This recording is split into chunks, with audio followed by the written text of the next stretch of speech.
Chapter 15. The Final Round. Gavin ducked down behind the bushes. What was the man up to? He remembered what Mott had said about stalking. Keep very still. Remember, your face shows like a white blob over a long distance. If you have to move, do so very slowly and steadily. Freeze at the slightest hint of being seen. Slowly, Gavin raised his head until he could see through the leaves. The man was examining the house through binoculars. Then he laid them down and took out a notebook. He wrote in it for some minutes, then picked up his binoculars again. Gavin watched him closely. He decided to get closer. There was something sinister about this hidden watcher. Slowly, Gavin lay down on the ground and began a steady crawl through the trees towards the man. He remembered his lesson with Mott and examined the ground ahead for dry leaves and twigs before he made his next move. He moved very slowly, stopping to raise his head carefully and see if the man was still there. Once he stopped and froze as the man stirred and sat up, but after glancing all around him, the man lay down again. By this time Gavin could see he was wearing a dark tracksuit and black trainers. He could now see his face, for the man was looking away from him, towards the house. What was he looking at? Gavin thought hard, then decided to crawl around behind him in the hope that he might see what the man was examining so closely. He set out again. Soon he was directly behind him. Gavin crawled behind the white trunk of a beech tree. Then he stood up, taking care to keep the trunk between himself and the man. He peeped around the corner. The man was just a few yards ahead. Gavin looked beyond him. Through a gap in the trees he could see the front door of Aunt Elspeth's house. He could also see the wide window of Uncle Fergus's library. Indeed, he could see Uncle Fergus working at his desk. As he watched, the front door opened and Aunt Elspeth came down the steps. She opened the door of her car and drove off down the drive. As she did so, the man got up. He put the notebook and binoculars in the pocket of his top. Then he walked straight towards the tree where Gavin was hiding. Gavin again tried to remember Mott's advice. Keep very still, he had said, and the chances are that you will not be seen. Gavin crouched at the floor of the tree and hardly dared breathe. The footsteps crunched nearer and nearer. Out of the corner of his eye, Gavin could see the shape of the man looming nearer. Quite distinctly, he saw a dark foot and leg swing past him, only a few meters away, and the man was soon lost among the trees. Gavin let his breath out with a gasp. Then he straightened up slowly. It had been a close shave. The man had been near enough to touch. What on earth had he been up to? Gavin thought about the mystery as he hurried home, and stopping at each bend in the path to examine the way ahead in case the clan were planning to ambush him. Anyway, he decided he would tell Uncle Fergus when he got home that he had seen a strange man examining the house through binoculars. Meanwhile, the clan were in council. Claire sat on a log, flanked by Mott and Michael. We've got to catch him, she said. We can't have a visitor beating us in our own woods. Let's have some ideas. Where can he be? Mott chimed in. He clearly had this well planned. He spent a lot of time building a dummy hut to throw us off the scent. That would mean he didn't have time to build another hut. Good thinking, said Claire. That's the stuff we want. I agree, said Michael. He couldn't build two huts. He took a lot of trouble to build a decent hut. After all, it was good enough to sleep in and to fool us. That's right, said Claire. There's only one other solution. He must be either in a cave or a hut of some kind. A hut already built, that is. He's not in a cave, said Michael. We know all the caves in the area, and he would know that we know. And there are no huts, said Mott. Silence fell while the three thought hard. Then Claire gasped. I've got it, she said. Why didn't I think of it before? He's a stranger here. He either built a hut himself, in which case he would have found out, or he asked someone to think of a hiding place for him. His aunt? Said Mott. That's it, said Michael. Right, said Claire. His aunt must have told him of somewhere, and that means an area near their house. After all, we don't go into that section of the woods very often. There could be places we haven't seen. She looked up at the sun, glinting through the leaves. It's just about breakfast time, she said. Let's hurry home, get something to eat, then we'll tackle the woods near the house. We've still got until tonight to catch him. He slept out last night, though, said Mott. It's not going to be easy. I know, said Michael, but he's not allowed to hang around the house all day. He must stay in the woods or on the hills until midnight tonight. Do you think he just spent the night sleeping on the ground? Say at the bottom of a tree or in some bushes or something like that? No, I don't think so, said Mott. He's got a proper hideout somewhere, all right. The point is, where? Even if he isn't in it now, he may well be in that area. We might get some clues as to where it is. Yes, that's sensible, said Claire. We've got to find him today. It's going to be harder than yesterday. He won the first round by letting us think he was in that hut. Now, instead of being pinned down in one spot, he could be anywhere in the whole area. Mott chimed in again, and he needn't return to his aunt's house all day if he's got enough food. I think we should take the area near his aunt's house and search it thoroughly, said Michael. Claire thought hard for a moment. Okay, she said. Here's the plan. We all go back for breakfast, then we set out again for the woods near Gavin's house. We spend the rest of the day searching for him there. I suggest we take a section each and report to one another twice, she continued. Once at Owl's Tree, you know the spot, at tea time, and the second at 10 o'clock at the same place. If we haven't found Gavin by then, we have no choice but to go up to the cave and wait for him. That will be the end of the game, and Gavin will have won, she added gloomily.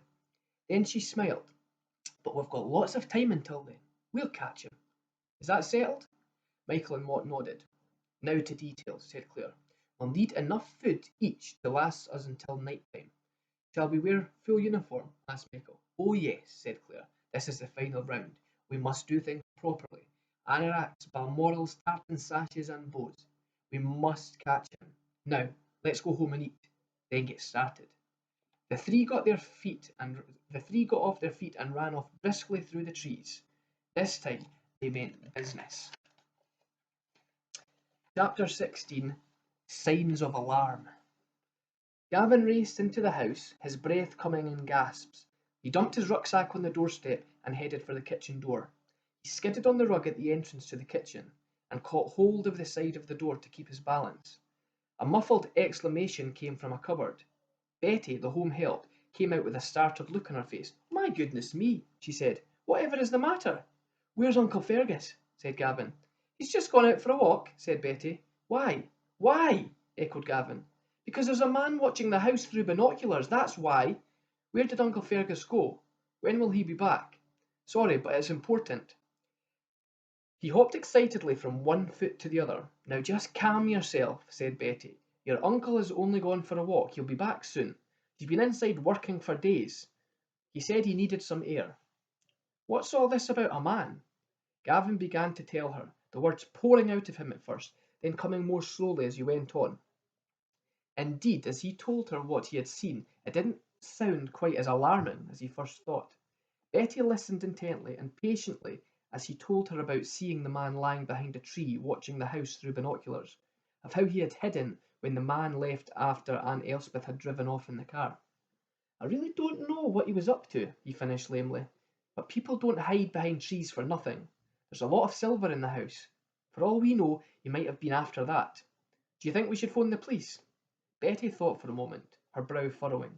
Gavin began to dance with impatience. I think someone should be told, he said.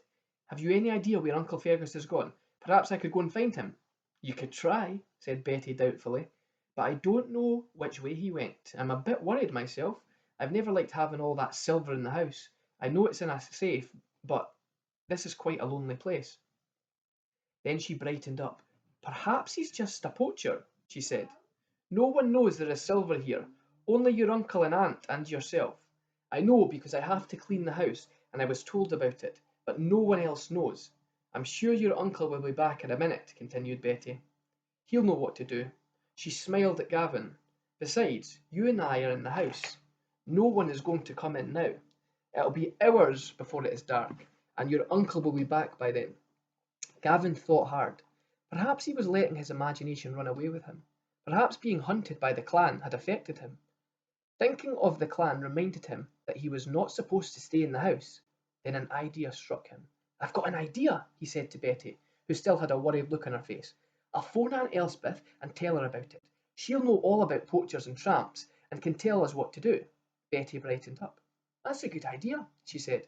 She found the number of an address book beside the phone and said, Here it is, Mrs. Ross. That's your aunt's friend. Will you speak to her, or will I? I'd rather you spoke to her, Betty, said Gavin. She'll maybe get a bit worried if I phone. Betty picked up the phone and tapped in the number. Gavin could hear the sound of distant ringing, but no one answered. I'll try again, said Betty. She rekeyed the number. Again the faint sound of ringing, brr, brr, brr, brr, could be heard. Gavin felt the silence was becoming little sinister. Do you think we should lock the doors and barricade the house? He said with a half smile. Betty put down the phone. Get away with you, she said. We're letting our imaginations run away with us, just because of an old poacher in the woods. Why, he might have been a bird watcher like yourself. That's true, said Gavin. He might have been a bird watcher. That would explain the binoculars. Worry nagged at his mind. Bird watchers didn't normally watch houses through binoculars. It was odd the phone hadn't been answered. Aunt Elspeth had said she would be back at her friend's house. How far is it from here to the nearest house? He asked Betty. To the nearest house, said Betty in surprise. Why, it's about 2 miles. You're not thinking of walking there, are you? Your uncle will be back soon, I'm sure. I'll tell you what, she went on. I'll just pop along to the library and make sure everything is in the safe. There's nothing else in the house worth stealing, she added with a grin. Gavin followed her along the passage towards the library. Betty opened the door. The library table was strewn with paper and notebooks. Old crates stood on the floor. Piles of books were strewn around. Everything was in confusion, but there was no silver, and the door of the safe was tightly shut. He's an awfully untidy worker, said Betty, but that's a relief. All the silver is in the safe. Are you happy now? She asked Gavin. Gavin's fears vanished. Yes, that's fine, Betty, he said. I'm sorry to worry you. Oh, don't bother about that, said Betty. There are some old characters in the world. You were quite right to be careful. What are you going to do until the evening? I'm going for a stroll in the woods, said Gavin. I'll stay near the house, so if Uncle Fergus comes back I can talk to him. That's the best plan, said Betty. If I see him first, I'll tell him what you saw. I'll put the bolts on the front and back doors so if anyone wants to come in, they'll have to ring the bell or knock on the door, even if it's you or your uncle. Right, said Gavin. If it is me, I'll give 3 rings so you know it's me. He went up to his room and left all the stuff he had brought home from the castle. He put an apple, an orange, and 2 bars of chocolate in his pocket and sauntered out again. He peered carefully around the door, scanning the edge of the wood. There was no sign of either the clan or this mysterious stranger. It was time to get on with the clan contest. Gavin decided he would prowl around the woods near the house and perhaps find somewhere handy to hole up if the clan should be near. He examined the trees again. There was no sign of any movement. He darted quickly across the lawn and vanished into the trees.